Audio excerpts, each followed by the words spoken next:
Welcome, everybody. Thank you for joining us here at the Matsunaga Institute again. My name is Jose Barzola, and I'm going to turn it over to our professor / moderator for today, Dr. Maya Soetoro. Thank you. Thank you so much, Jose, and mahalo, folks, for joining us on Facebook Live and in the room. And to those of you who are watching this recording afterwards. We are very thankful for you, Jose, for putting together our various series, including the social justice series and this series of conversations on careers in peace building. So thank you for all of your hard work. I would like to introduce today Medea Benjamin, who is a peace activist and advocate. She has worked to stop U.S. wars and has conducted peace missions to Palestine, Yemen, Afghanistan, Pakistan, Cuba, North Korea, and Iran. She is a leader in peace education. She's a movement builder and is the co-founder of Global Exchange, as well as Code Pink Women for Peace. She has trained interns and others in challenging governments' war propensities and has enabled young activists to work in conflict areas in order to gain a better understanding of the effects of U.S. and other government policies like economic war sanctions. She has written 10 books, including books on drones, Iran, and Saudi Arabia. Her latest book is War in Ukraine, Making Sense of a Senseless War. Welcome, Medea. Thank you for being here. Oh, you're on mute. Thank you so much for having me on, Maya. Thank you. Well, I'd like to start off with asking you how you came to be an activist and peace builder. I know that you started off as a nutritionist, and many of our students are exploring their own skills, interests, and careers in light of how they can engage peace building activities in their community. But can you perhaps share with us the trajectory of your own experience and journey? Yeah, sure. I started out as a peace activist when I was in high school. This was during the 1970s when the US was involved in the war in Vietnam. And my sister's boyfriend was sent off to fight in Vietnam. He didn't know anything about the Vietnamese, about why he was supposed to be killing these people. And he started sending her letters, and each month the letters started getting stranger and stranger until about 6 months into his stationing in Vietnam, he sent her a package. And she eagerly opened it up, and in it was the ear of a Viet Cong, who was supposed to be the enemy, on a string that she was supposed to wear around her neck as a souvenir. And I remember just getting physically sick, going into the bathroom and vomiting and thinking, how could they have taken this very nice young man and turned him into a monster in the course of 6 months? Something must be wrong, and war is what's wrong. And I started an anti-war group in my high school, and we joined up with other anti-war folks that we discovered as we started doing this work. Of course, you know, the more I looked, the more I realized there was a big anti-war movement out there, and I eagerly joined that. And so that was my initiation into this work of recognizing how bad war is and how it's our responsibility when our government is at war to do something about it. And I've been trying to do that ever since. Thank you. Can you share with us the concepts of diplomacy and bridge building that you lean on, and you know, makes those methods effective and powerful in your view? Yeah, I did forget to answer another part of your first question, which might be important for young people looking for careers, which is that I decided I wanted to make the world a better place. And as I looked around, I felt that I needed a skill to impart as I lived other places. And I thought, well, maybe learning a skill like public health and nutrition would give me something to offer to people in places that were suffering from poverty or conflict. And as I started working around the world in different places as a nutritionist, I recognized that a lot of the problems were not only economic, but were political. And that's when I sort of went back to the drawing table and started thinking, all right, how do I get involved in not just helping people individually with my skill as a nutritionist, but how do I look at the larger picture? And that gets into your second question about my vision of peace building. And I did work for the government at various times in my life, and I also worked for the United Nations, but I found out I'm kind of a free-spirited type person and that I don't perform well in bureaucracies.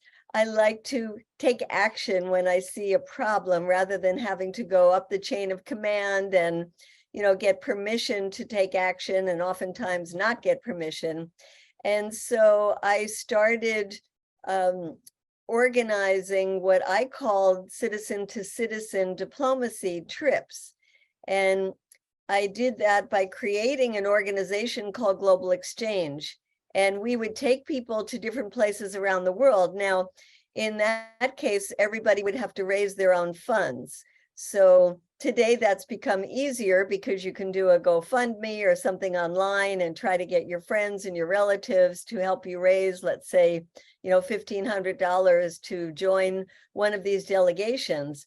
But we organized and continue to organize delegations to go into, quote, hotspots, or to go to places that are experiencing conflict, or to go to places that are having elections that are being contested, and being there as citizen diplomats. And I have been doing this now for decades, and I find it really wonderful work because it expands your view of the world. It expands your view of what your own government's policies are. It's a pretty easy and inexpensive way for young people to learn about different issues.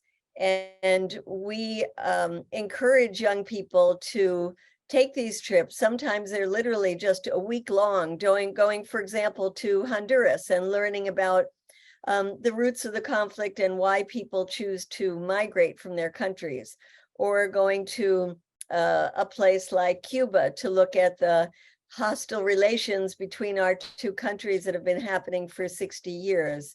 I've taken such trips to Indonesia, to China. I've joined on ones going to South Korea. And they are, as I said, a great place to get a firsthand view of what's happening in a country, but also to get that kind of passion that you need to come back and say, I'm going to do something about this. This is what I saw. This is what I think is wrong or what I think is right.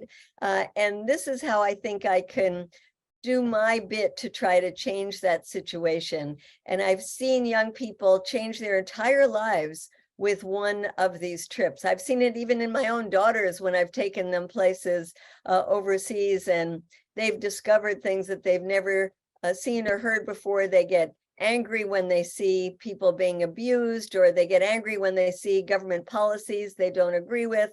And so it really is a simple, easy way for citizens to get involved on a very grassroots level.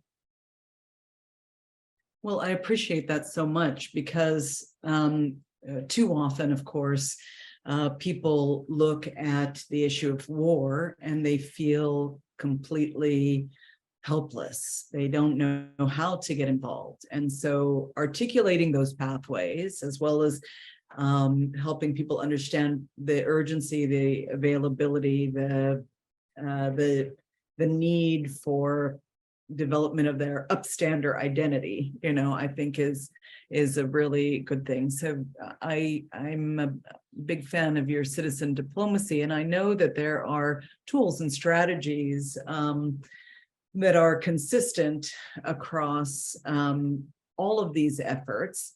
But there are also some strategies and voices and perspectives that sometimes are missing, right, in terms of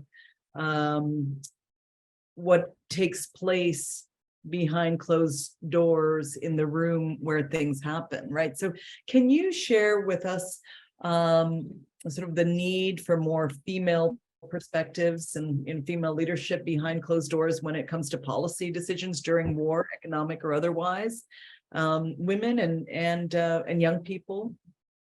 Sure. There's been this resolution 1325 that was passed at the United Nations that says women have to be involved at all levels of peacemaking. But it's one thing to have that as a UN resolution. It's another thing to see that in reality. And so many times women are pushed aside. The ones at the peace tables are the ones doing the literal fighting, which happens to be mostly men.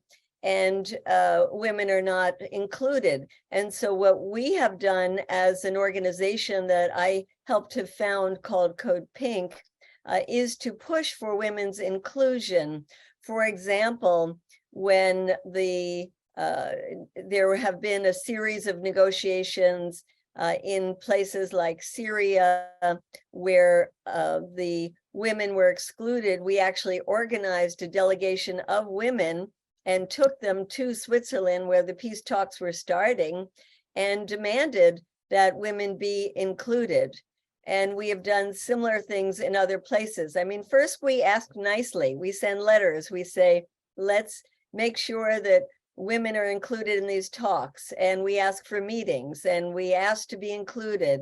And when none of that happens, we go the next step, which is to just show up at the places and to be making our demands. Sometimes what we do is do a parallel women's gathering that is happening at the same time in the same city to say, well, while these men are talking with the guns, here are women who are actually trying to come up with solutions that will deal with how do you get communities that have been fighting and killing and hating each other to change. We've worked with a number of Nobel women. We've been involved in activities like one called Women Cross the DMV, where we have worked with, been part of a delegation organized by Korean Americans to go to both North and South Korea and meet with women's organizations in both places and do marches and cross the quote demilitarized border, which is one of the most militarized borders in the world, and show this from a women's perspective, why we need to move beyond the conflicts and move into a new era where we allow families to be reunified from North and South Korea, where we give women a chance to help set the agenda. And so that is an example of actually taking things into your own hands, physically going to places where our government pretty much says don't go, like North Korea, and to film what's happening, to show that when we get back, to take our findings into the halls of Congress, to organize conferences when we return, to try to get the media involved, because that's one of the only ways to get our voices out there. We try to bring the media with us on these trips. If we can't, we certainly try to get them when we're back. And there's an example that I can give you, Maya, which comes from the beginning of the war in Afghanistan, when we were being told in the United States that our military was very careful and our bombs were very smart, and that we were just killing the enemy and not civilians. And this was a very dangerous mission we took, going to Afghanistan in those early days as a women's delegation, and finding that indeed there were many civilians that were being killed. We brought images and testimonies back to the US, organized a press event at the National Press Club, and lo and behold, almost no press showed up. And so we scratched our heads and said, well, what are we doing wrong? And we realized that sometimes you need voices that are more compelling. And so we found women who had lost loved ones during the 9/11 attack and wanted to make sure that other civilians weren't killed in their name. And so we organized a delegation of them, taking them to meet with the families who had lost loved ones by US bombs. And that kind of interaction was just so dramatic, so emotional, that we couldn't keep the press away. I mean, we had everyone with us from CNN to the Washington Post and New York Times, and had to do a pool because we had so much press. So it was a lesson learned that you have to really think about who are the legitimate voices in telling these stories, and how can you organize those voices in a way that will be appealing to the media and appealing to the public. Thank you. With one of the nonprofits I co-founded, the Institute for Climate and Peace, we think a lot about women's leadership in the climate space. Now, Code Pink encourages us to make peace even with countries who are perceived as the enemy, as you noted, for the sake of greater causes often, such as climate changes. Can you tell us more about the challenges and importance of this, as well as offer examples of that intersection between peace building and climate advocacy? Well, that's something I'm involved in right now, Maya, so I'm glad you asked that question. And this is about the war in Ukraine. Many people are aware of the brutality of this war in terms of the effects on the Ukrainian civilians, of course, all the soldiers on both sides that are dying, but they don't really recognize what an environmental catastrophe this is on many different levels. There's the destruction of the Ukrainian environment because of all of the blowing up of so much of the infrastructure, the contamination of the rivers, the destruction by fire of the forests. There's the environmental catastrophe that comes from producing so many weapons, and the use of these weapons is very energy intensive. And then there's the issue of things like the possible blowing up of the largest nuclear power plant in Europe, the Zaporizhzhia plant, that has been shelled from both sides, the methane explosion when the Nord Stream pipeline that was delivering gas from Russia to Ukraine, from Russia to Germany, was blown up and released the largest emissions of methane gas ever recorded. And then there is the issue of the money spent, because we just saw at COP27 how the countries of the global South are demanding that the richer countries really pay up into funds like the one they were supposed to be putting $100 billion into over a decade ago every year, and never did. And yet we have so far given over $100 billion to the war in Ukraine just in less than a year. So where do we spend our money? And don't we need that money to be put into solving the climate crisis? And the last thing I want to say on that is that we're making connections between the war and the sanctions on Russian energy have led to an expansion of dirty energy in this country. And I was just in the Texas Gulf talking to the communities that have been most harmed by the oil and gas production and refining in their communities. And they say that since the war in Ukraine, there has been a tremendous expansion in both the licensing, the production, and the refining of oil and gas to send to Europe. And that as long as this war continues, the dirty energy companies will take advantage of this situation to expand their production, and they have made record profits greater than that they have ever made before in this past year. So those are a number of the ways in which this war in Ukraine is tied into the environmental disaster. We have a saying at Code Pink that says war is not green, and this is certainly an example of that, and why we're calling on people in the environmental movement to join with people in the peace movement to say we've got to move from the battlefield to the negotiating table for the sake of the Ukrainian people and the sake of the climate and our whole world. Thank you. I'd like to go back to looking at the troops.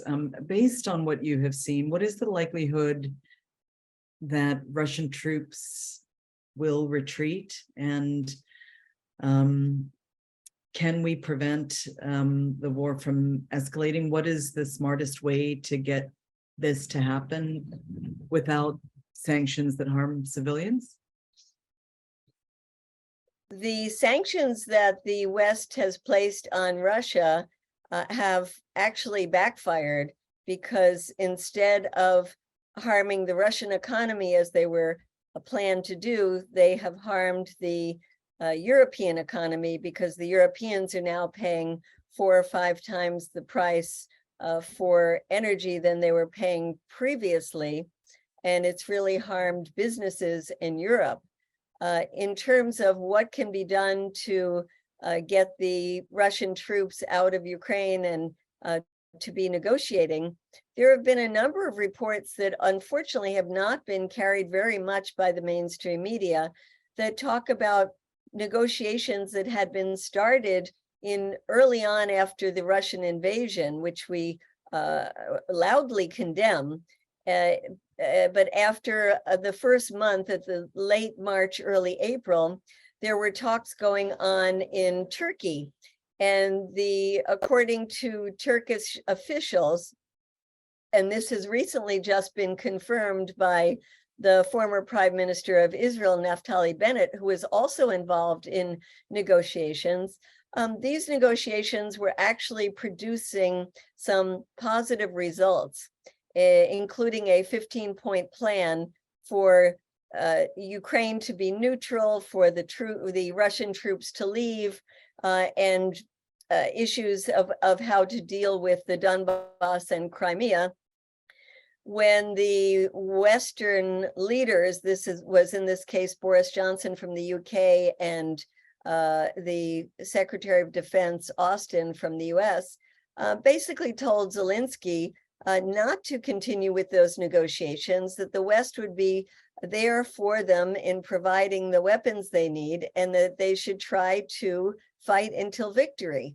And I think this sent a very bad message to Zelensky, that instead of saying, we've got to stop this very quickly, and studies have shown that the best time to stop a war is in the very early stages, particularly in the first month.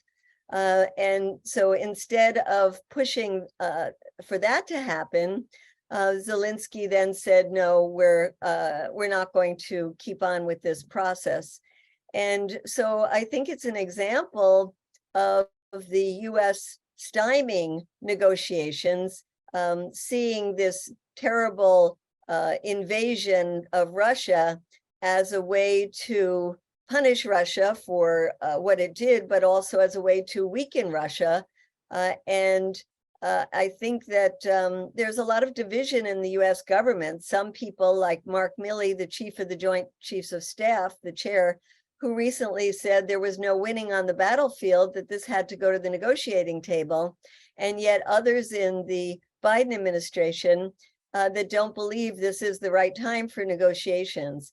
I think that we as citizens have to do more to push our government to say that we do not think that continuing to escalate this crisis and with more and more dangerous, lethal, and long-range weapons, first it was the Patriot missiles, then it's the HIMARS, then it's the tanks, now they're talking about fighter jets, that this is really leading us into a broader world war, if not a nuclear war. And that as citizens, it is our job to convey to all of those in Congress and to the White House in all the different ways that we can, that we want to see negotiations, not escalation. Thank you. I want to think about what kind of education is needed around all of this in the earliest years. Can you think of an educational program for peace that impresses you? I think Code Pink mentions reallocating the billions that go to the Pentagon to for war to instead, be used for environmental causes, right? How do we have a shift in mindset in the general public and increase public awareness about the, the viability of that and a push for that? My thinking is probably through educational campaigns, but yeah. So if you would just speak to the notion of both education in formal schooling as well as in the community, and whether you've seen exemplars of that. There's a project called the National Priorities Project, and they have been working together with academics in places like Brown University to come up with what are the costs of war. And the costs of war are more than just what we, the US taxpayers, have spent, but it's also what that money could have gone for. And so they have very useful tools that we use as we go around speaking to groups, because you can put in your own state, your own city, and you can see what your community has spent on war, and what it could have gone to in terms of, for example, how many elementary school teachers could have been paid, how many healthcare workers, how many good green jobs could have been developed with that. There's also a study that was done by the University of Massachusetts that looked at the number of jobs being created from different investments. If you took $1 billion and you invested it in education, how many jobs would you get? If you did that in all of these different categories. And what they found was the worst one was investing it in the military. It gave you the fewest jobs. And that's a study that's useful to have. And I think comparing those costs is important, because we are always told there's not enough money for a universal healthcare program in the United States, for example, which is something that people in developed countries around the world have. And we're told there's not enough money for free college education for people who cannot afford the cost of college education. And we're told again, we don't have the money for that, whereas other countries, that's just a given. In fact, I've been to many countries where it's not only available from the government, free college education, but you're also given a stipend, because the country is so proud of you as a young person that you want to keep studying and develop a skill that will be helpful to society, that we want to do everything we can to encourage you to do that. Well, here in the United States, it really is very hard for people from poor families to get that kind of a college education.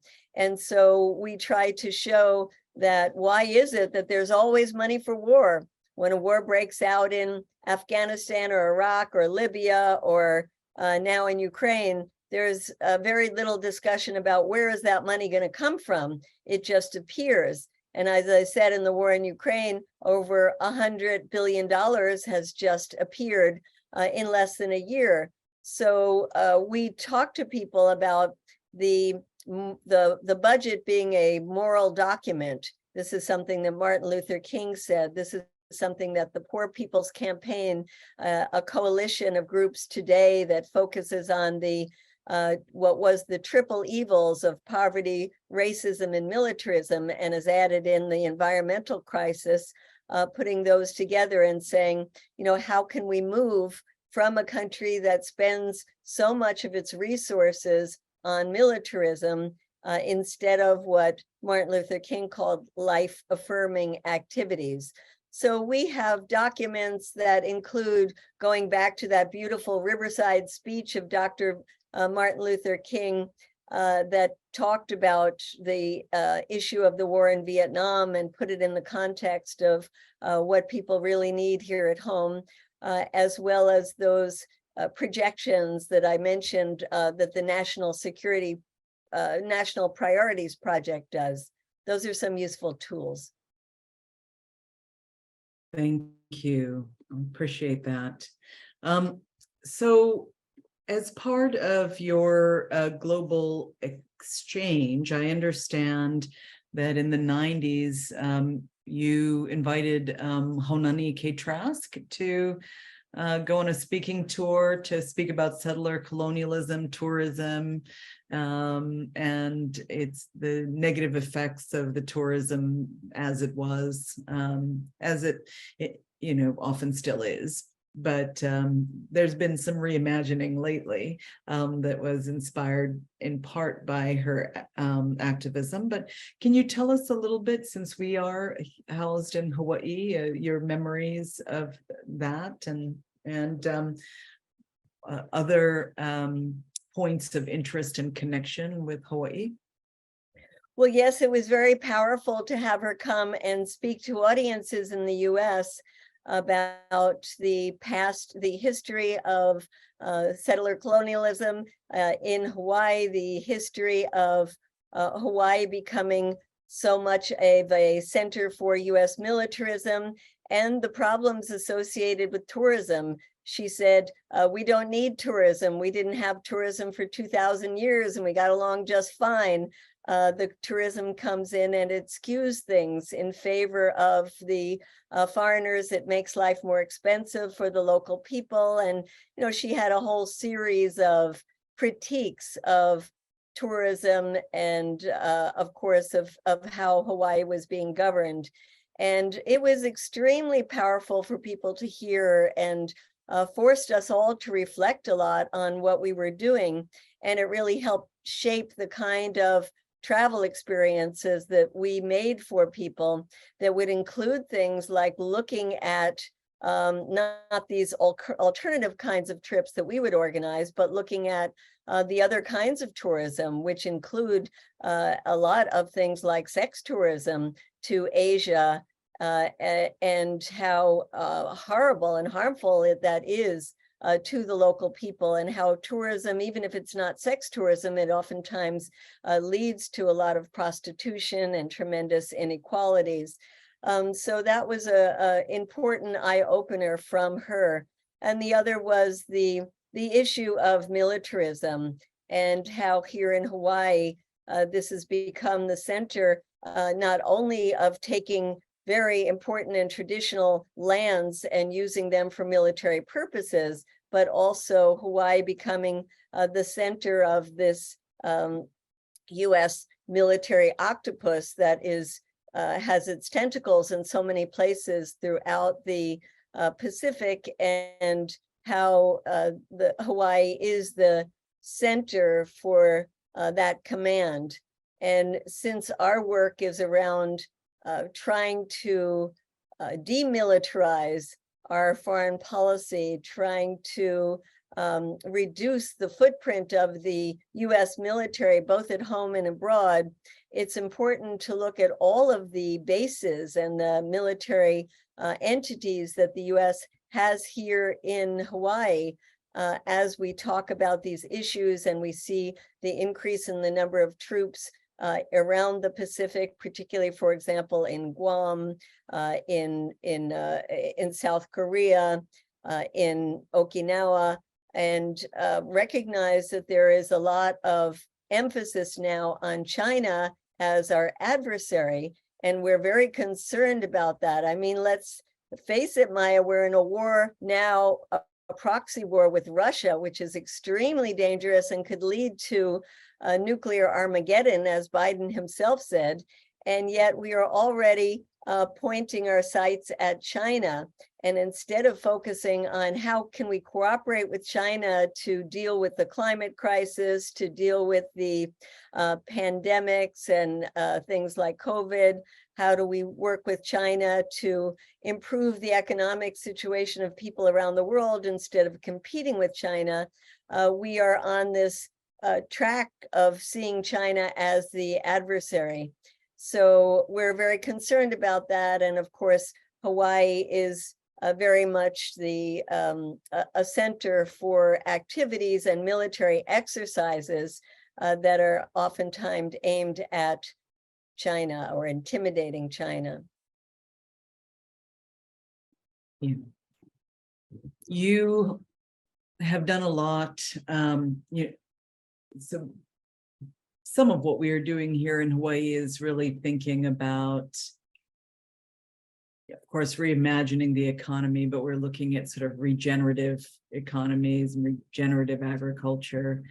Can you tell us a little bit about first your experiences impacting and changing corporate culture? I know that you challenged Nike, for instance, in Indonesia, I believe. But if you can just share a little bit of your stories about sort of challenging corporate culture, and also give us an update on what you have been doing in Cuba, because when you were just in Cuba, I believe, and I know that there is a strong emphasis there on regenerative agriculture, and there is a strong intersection, of course, between democracy, public health, and the economy as well as ag. So just, speak to us a little bit, share with us those stories, both of corporate culture and agriculture. Well, I learned from my travels overseas that many times US corporations are involved in activities that are harmful to the local environment and the local people. And I saw that when I was a young woman practicing nutrition in places like Central America, where the indigenous people used to be able to feed themselves on a quite good diet of rice and beans, and their land was taken away by the United Fruit Company, by Dole, by these other fruit companies. And in the transformation of them becoming landless, their children were suffering from malnutrition, and they were also engaged in struggles trying to get back their land. And this became the source of conflict in which many of peasant people died, whether it was Guatemala or El Salvador or Honduras or places in Mexico. I went down to Mexico in 1994 when the Zapatistas rose up because they were concerned that with the passage of the free trade agreement, NAFTA, with the United States, that their corn farmers, very, very small corn farmers, would suddenly be wiped out and not be able to compete with the big agricultural firms in the United States. So I've seen with my own eyes the negative aspects of some corporate influence. I've seen how US oil companies have destroyed the environment in places like Ecuador. I've seen how the mining companies have destroyed the environment in places throughout Latin America. And so when you see these kind of things, you want to act and do something. And that's why I helped to create the group Global Exchange, because we would take people and look at what was happening overseas, meet with grassroots groups, environmental groups, women's organizations, and they would point out what's happening, who was to blame, and then we would come back to the United States to try to move those companies and change their practices. And so I'm really proud to have been involved in a number of different campaigns over the years, which have led to changes in corporate practices. It could be everything from the companies that make our t-shirts. I used to say to students all the time, look at the label in the back of your shirt, see where it was made, and let's talk about what the conditions are in that country. I actually did a film called Sweating for a T-shirt, where we took a t-shirt that my older daughter had gotten at college to give to my younger daughter. And we said, let's go to Honduras and find the factory, which we did. And we talked to the workers, and we created a tool that was used in universities to try to change corporate practices around sweatshops. And we were very successful in getting a lot of those changed, just like we were with Nike, Adidas, Reebok, the shoe factories. We went to Indonesia, to China, to Vietnam, where those shoes were being made, exposed the conditions, and force the companies to improve the conditions, to stop using toxic glues that they were using for the shoes that were making the workers sick, to improve the dormitories where they were staying, to get clean water in the factories, to start paying overtime to the workers.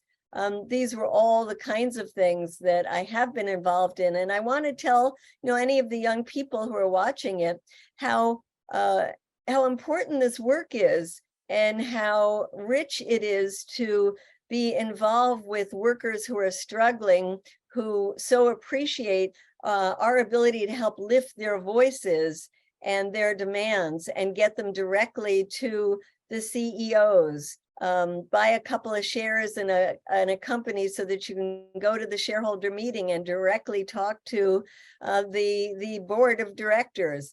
There's so many creative ways that we in this country have to reach those in power and to help to elevate the voices of those people on the ground, oftentimes in very poor countries, to get the conditions that they're working in known and to help improve those conditions. Of course, you don't have to go overseas to do that. There's plenty of exploitation happening here in our own country, oftentimes in the fields where the migrant workers are working, to support the migrant workers for their calls for better pay and better conditions in the working in the heat and the long hours outside. All of these kinds of things. Just, I would say, be curious about where our products are coming from, whether it's the salad that you're eating, the shirt that you're wearing, the shoes that you're wearing. Think about the whole process of that getting to you, and how nice it would be if that process were one that didn't destroy the environment and respected the working people who made those products possible. Thank you. And I think that there are some tools, right? Some apps that can offer you information about particular companies and stores and brands, and that we can perhaps share with our community of listeners. I want to invite those of you who are here and those of you who are watching on Facebook Live to put any questions in the chat on Facebook or here in the room, and we will have time for a couple of them. Can you share more about your trip to Cuba and what's? Oh, yes, wonderful. I've been going there quite a lot, and I must say that when that since the time of the revolution in 1959, U.S. governments have been very angry over the expropriation of U.S. property. Many of the Cuban Americans who lost their their homes, their factories, came to the United States and pushed the US government to impose sanctions. And so there have been sanctions on Cuba for decades. But when President Obama came in, he was determined to try something different because those sanctions only hurt the people and never changed the government. And so he started a path of normalization. And I was delighted to see that happen. I witnessed the raising of the Cuban flag at the embassy. It became an embassy for the first time in Washington, D.C. Under President Obama. I was involved in going to Cuba right afterwards, and when President Obama visited Cuba, and seeing the euphoria. And it was a win-win situation because it opened up Cuba. It allowed people to have more private enterprise in Cuba. More money was coming into the country. People's standard of living was improving. The government was relaxing its restrictions. And people in the US were able for the first time to start visiting Cuba, especially people who it was prohibited to go to Cuba as tourists. And then when Trump came in, he clamped down, he reversed all of that. He implemented 243 new sanctions on Cuba, and he put Cuba on a list of states that sponsor terrorism, which is absolutely absurd because anybody involved in this says that there is no reason. This was only for politics to curry favor with voters in South Florida. And Cuba has been suffering as a result. They were really hit hard by COVID because they're so dependent on a tourist industry and no tourists came. And the restrictions also made it hard for them to buy syringes, oxygen, get things they needed to deal with the outbreak in their own country. So these sanctions now have unfortunately been carried on by the Biden administration. Banks don't want to deal with Cuba. The international finance system, the SWIFT system, won't take anything if it goes to Cuba. Try doing a GoFundMe online and put the word for Cuban agriculture to get, some seeds to take to Cuba, and they will block it. Anything with the word Cuba in it gets blocked. So it's ridiculous, it's inhumane, it's brutal, and Cubans are really suffering now. And we see that in the massive numbers of Cubans in the last year who are migrating to this country out of economic desperation. And so I think it's very important that we put pressure on the Biden administration and say, we need to go back to the policies that happened under the Obama-Biden administration and not carry through on those from the Trump administration. This shouldn't be about politics in Florida. This should be about what's best for the 11 million people in Cuba, and what's best for them is to normalize relations, to open exchanges between the US and Cuba, have those farmers go back and forth and talk to each other. The climate issues are terrible for a poor island nation. We need to talk to them about how to mediate the disasters of climate change. There are so many things that we could do together when it comes to health, because Cuba has trained more doctors than any other country and has sent more doctors overseas than the entire World Health Organization has. So there's a lot that we could do together with Cuba if we gave up on this policy of hostility and instead normalized relations. Thank you. I wanted to ask you, so Paul K. Chappelle has come here a number of times, and he was a military man from, I guess, I know he trained in West Point. I don't know how much time he served but he created an anti-nuclear movement and said it is really imperative that we reach and lift up some of the anti-war and anti-nuclear voices in the military. He said no one else knows better the perils of war and the tragedy and the brutality. Can you speak a little bit about Veterans for Peace, which I know you're engaging, and what we can do to collaborate and connect with people in the military, in active duty, as well as veterans, to try to see the military as an arm of diplomacy and of peacekeeping more. Well, I totally appreciate the work of Paul Chappell, and I think he's done a tremendous job talking to young people around this country. And it is so critical that we hear voices from people who have been in the military. Maya, you know Colonel Ann Wright, who we're very close to, who we've been working with for years now, and she has so much wisdom, having been inside the military for so long.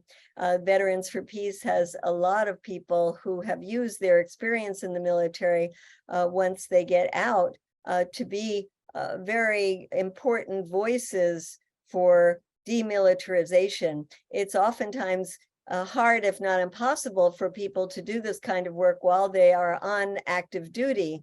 But when they retire from the military, or if they leave the military for other reasons, their voices are so important to hear from.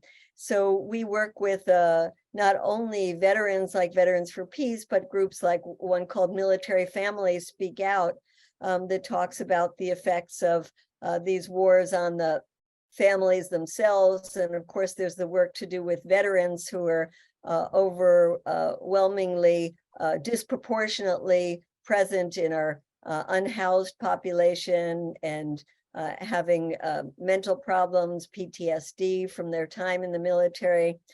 So we work very closely with a number of different military groups. And we do find that when we go into Congress, if we have people who are from the military, the voices of the Congress people often perk up because they feel that these are people who have a deep understanding of what war does to people, and how important it is to do everything you can to try to avoid war.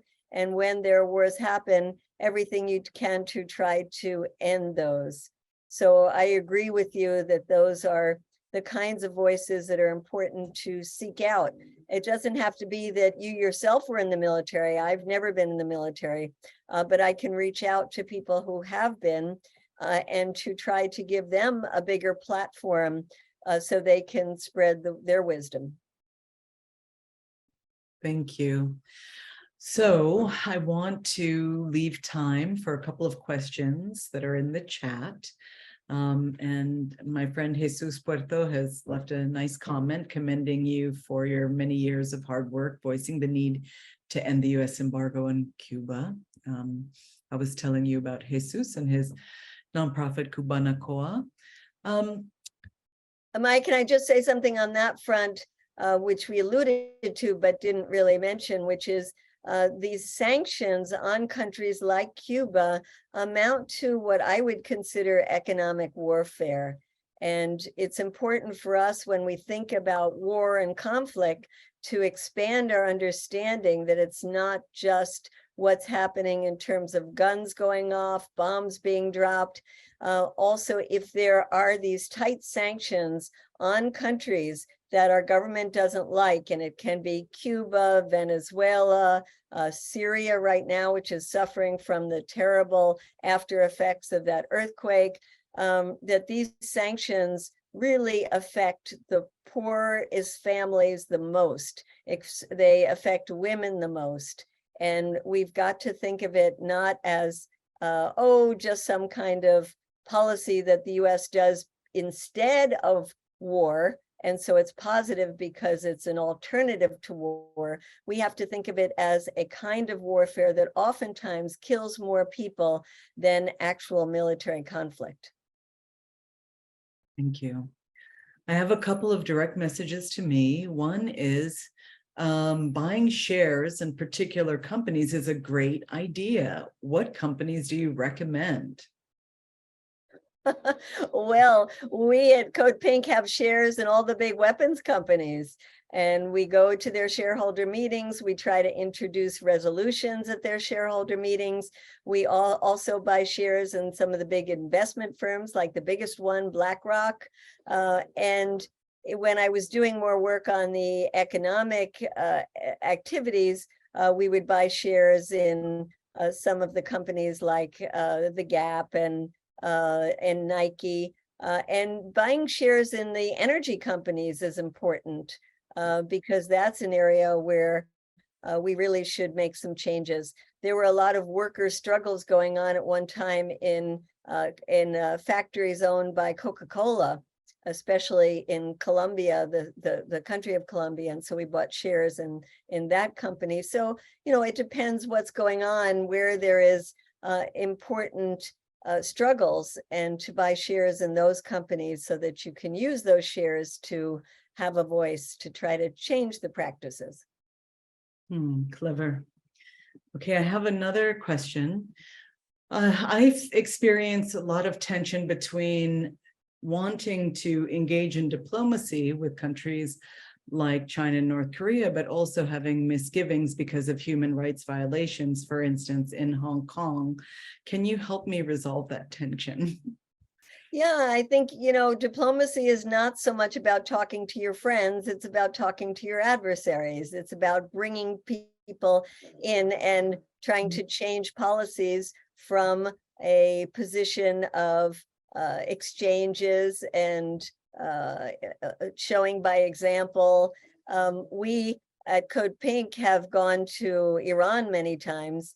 And I think if it weren't for the US hardline policy, this is another example. If Biden had done what President Obama did and immediately signed back on to the Iran nuclear deal, I don't think we'd be seeing the tremendous protests in Iran today, because I think it would have been a more open, reform-minded government that would have won the presidency and would have given the civil society more changes, more opportunities at reform.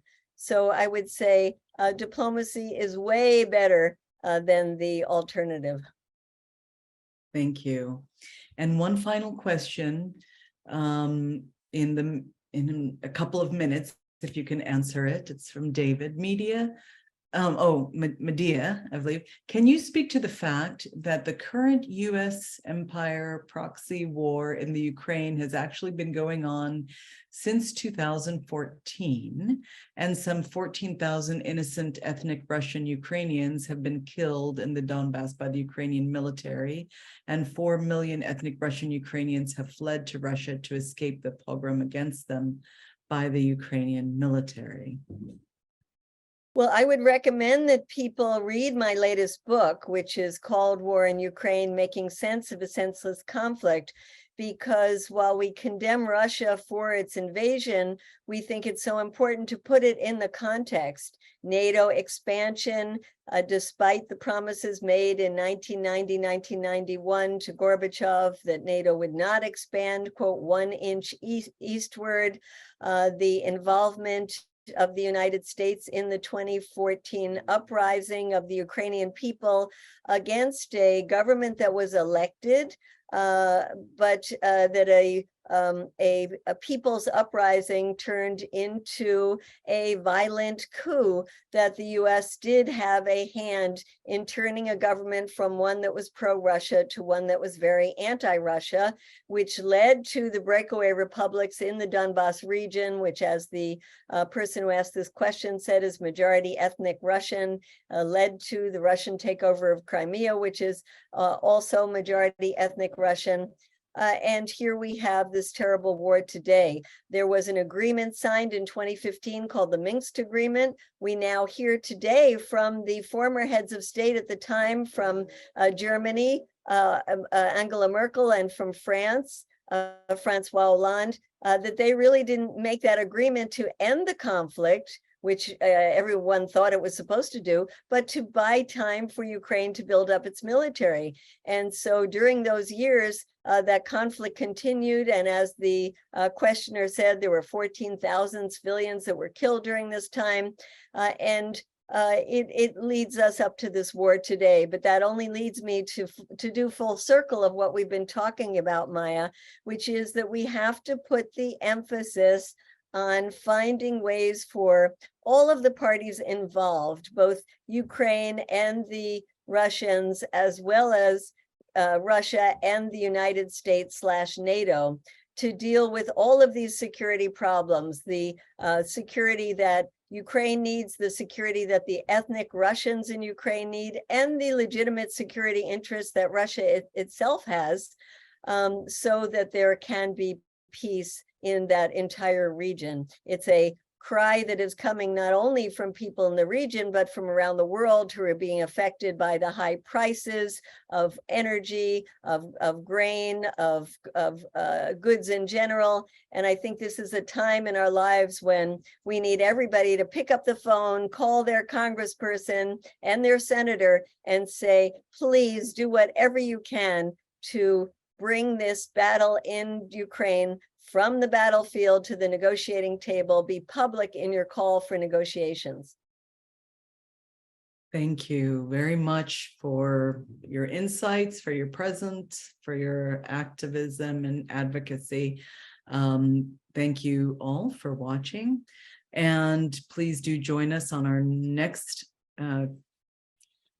conversation on careers in peace building, and be well in the meantime.